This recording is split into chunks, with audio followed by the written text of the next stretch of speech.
Hi guys. Hi guys. Happy Tuesday and welcome back to Shiloh chapter 10. The story's just getting good. Both Marty's parents have found out about Shiloh. Shiloh's injured and we're going to see what Marty and Dad can do to help him out and how Marty's dad reacts to finding Shiloh. So we'll get lots of good stuff today. Alright, Mr. H is going to get started reading chapter 10 now. Dad's beside me, holding the flashlight up to Shiloh's eyes. Shiloh's still alive. This Judge Travers dog? I sit back on my heels and nod, wipe one arm across my face. Dad looks around. Take those gunny sacks over there. Put them in the back of my Jeep, he says. And then, still holding the flashlight in one hand, he slips his arms under Shiloh and picks him up. I can see Shiloh wince and pull back on his leg where it hurts. The tears are spilling out of my eyes, but Dad can't see them in the dark. He can probably tell I'm crying, though, because my nose is clogged. Dad, I say, please don't take him back to the judge. Judge'll take one look at Shiloh and shoot him. Take those gunny sacks to the Jeep, like I said, Dad tells me. I follow behind as we go down the hill. I keep my mouth open to let the breeze escape, crying without making a sound, just like Shiloh.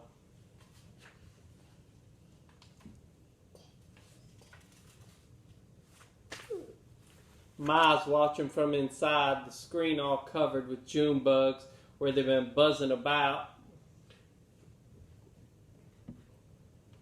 The light. Darlene's up standing there in her night shirt watching.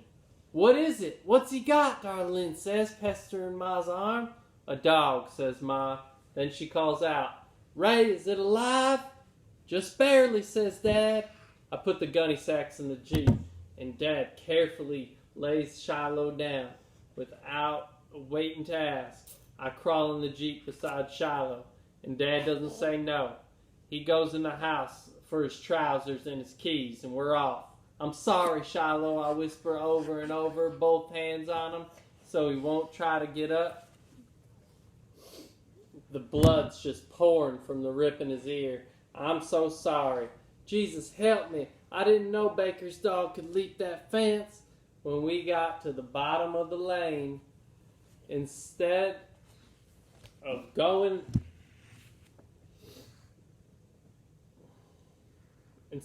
up the road toward the judge's place, Dad turns left toward Friendly, and halfway around the first curve, he pulls into Doc Murphy's driveway. Light's still on in the window, but I think old Doc was in bed, 'cause he come to the door in his pajamas. Ray Preston, he says, when he sees Dad. I'm sure sorry to bother you at this hour of night, Dad says, but I got a dog here hurt bad, and if you could take a look at him and see if he could be saved, it'd be much obliged. We'll pay. I'm no vet, says Doc Murphy, but he's already standing aside holding the screen open with one hand, so we carry Shiloh in. That Doc's a short man, round belly. Don't seem to practice what he preaches about eating right, but he's got a kind heart, and he lays out some newspapers on the kitchen table.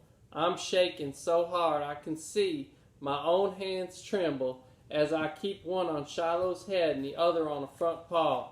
He's sure bleeding good, I can tell you that, Doc Murphy says. He puts his stethoscope and listens to Shiloh's heart. Then he takes a flashlight and shines it in the dog's eyes, holding each one open with his finger and thumb. Finally, he looks at the big ugly wound on Shiloh's hurt leg, torn open right to the bone, and the bites around Shiloh's neck and the ripped ear. I turn my head away and sniffle some more. I'll do what I can, Doc says. The thing we got to worry about now is infection.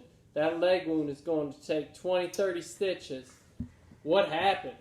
I figured Dad will answer for me, but he just turns to me and says, Marty? I swallow. A big old German shepherd chewed him up. Doc Murphy goes over the sink and washes his hands. Baker's dog? Every time that shepherd gets loose, there's trouble. He comes back to the table and takes a big needle out of his bag, fills it full of something, and then makes Shiloh numb. Maybe. "This your dog, son?" I shake my head. "No." He looks at me, then at Dad.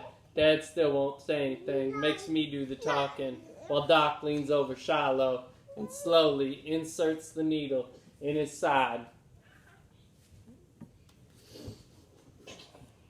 Okay, I need you to slow down. I get up my nerve. "It's Judd Travers," I tell him. "I got to start practicing the truth sometime." "Judd Travers? The dog he's missing? How come you brought it in?" "I had him," I say.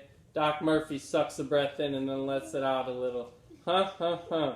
"Phew," he says. Goes on about his work. Don't know how long we're there in Doc's kitchen. Dad's standing over against the wall, arms folded with my hands cupped over Shiloh's head, while Doc Murphy washes the wounds and dresses them. Starts stitching the skin back up. Once or twice I feel Shiloh jerk like it hurt him. But when he lays too still, I don't know if it's because he's numb or he's dying.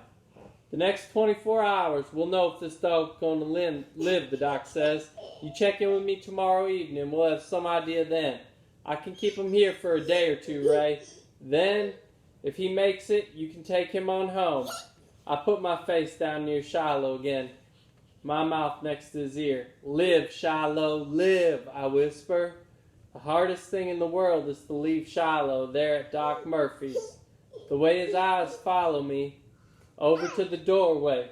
The way his muscles move like he's trying to get up when he sees me leaving. Second hardest thing is to crawl in that Jeep with Dad afterward. There isn't a word passed between us till we get home. Once Dad turns the motor off, though, I'm all set to get out. He says, "Marty, what else don't I know?"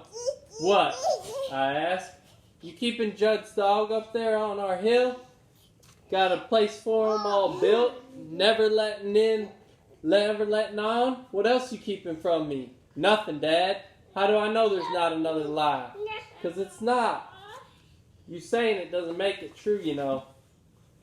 I know what Mom meant, but it's not all so black and white as Dad makes it out to be, neither. Sometimes when I get mad, it clears my head. You would have thought more of me if I'd let the dog wander around till Judd found it again, kick the daylights out of him?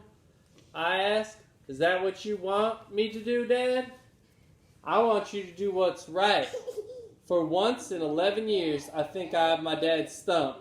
Leastways, it seems to be 30.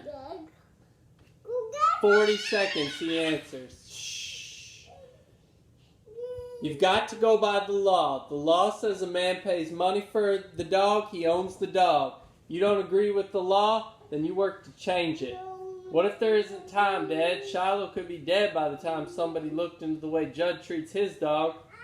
Dad's voice said sharply, You think Judd is the only one around here hard-hearted towards his animals?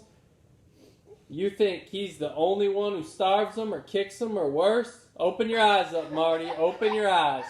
Now Dad turns me in his seat, back resting against the door, facing me. How many times have you walked the school bus and seen a chained-up dog in somebody's yard? How many times do you ever put your mind to whether or not it's happy? Its ribs sticking out like handles on the side. Suddenly you're face to face with a dog and it pulls at your heart. And you all at once want to change things? I swallow. There's got to be a first time, I answer. Dad sighs. You're right about that, he says. I'm pushing my luck, I know. If Doc Murphy don't tell Judd about Shiloh, can we bring him back here and keep him? I could build him a better pen, make the fence high enough so the shepherd can't get in. Dad opens the Jeep door on his side. No, he says and gets out. I get out too. Just till Shiloh's better then? You know how Judd treats anything that don't work right. He'll shoot Shiloh, Dad. I found a dog once before over near Judd's place with a bullet hole in his head. We could at least get Shiloh well. I'm going to pay Doc Murphy's bill. I promise you that. You're going to get all my can money for the next 3 years. And I'll deliver the county paper too. If I get the chance, honest, I promise. Dad studies me. You can keep him here till he's well and that's all. Then we're taking him back to Judd. And he goes in the house. My heart starts pounding again. Thumpity thump thump, thumpity thump. There's still time, I'm thinking. Shiloh's still alive. I ain't licked yet. And that's the end of the chapter. So, Marty's dad helps and takes Shiloh to the doc's house, and luckily the doc, who's not a vet, looks out for the dog and tries to help Marty and his dad. Sorry that we had a little commotion during this story today. Mr. H had some special wild guests today. But tell me what you think the best plan is for Marty. I know Dad said he could keep the dog and get him well, but do you think maybe he could then try and buy the dog from Judd? Or maybe he could tell Judd that he could trade him something? We'll have to see. Alright, you guys have a great Tuesday, and I will talk to you tomorrow. Bye!